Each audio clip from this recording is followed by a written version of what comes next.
بزاف ديال الناس كيقولوا تسنى حتى يقرب العيد، يمكن السوق يطيح والحولي رخاص. ولكن واش هاد الفكرة ديما صحيحة؟ الصراحة ماشي بالضرورة، وهاد العام بالخصوص ممكن تكون مغامرة. علاش؟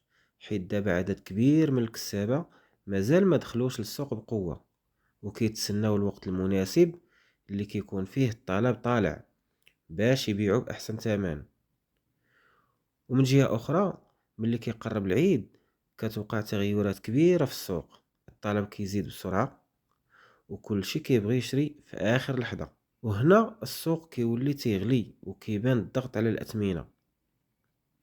وزيد عليها سبب واحد آخر مهم بزاف، وهو الأعلاف اللي كانت غالية طول هاد العام، الشي اللي خلى تكلفة الحولي مرتفعة، وبالتالي بزاف ديال الكسابة ما مستعدينش يبيعوا بالخسارة، وغادي يحاولوا يشدوا في الثمن قدر الإمكان. والنتيجة ديال هاد الشي غالبا الثمن في آخر لحظة ما غيطيحش كيف بغى العياد، وفي بعض الحالات كيبقى الثمن ثابت أو كيطلع مع تزايد الطلب. والتوقع ديالي بعد هذا التحليل، غالبا الحولي المميز ممكن يدور بين 3000 و 4000 درهم، والحولي المزيان أو الغليظ يقدر يفوت 5000 درهم. وطبعا هاد الشيء كيبقى نسبي ومرتبط بالمنطقة وبجودة الحولي.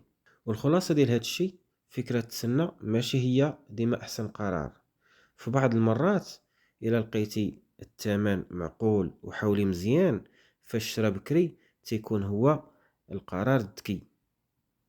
ودابا قول لي، واش عمرك تسنيتي حتى لآخر لحظة وربحتي، ولا تصيدتي؟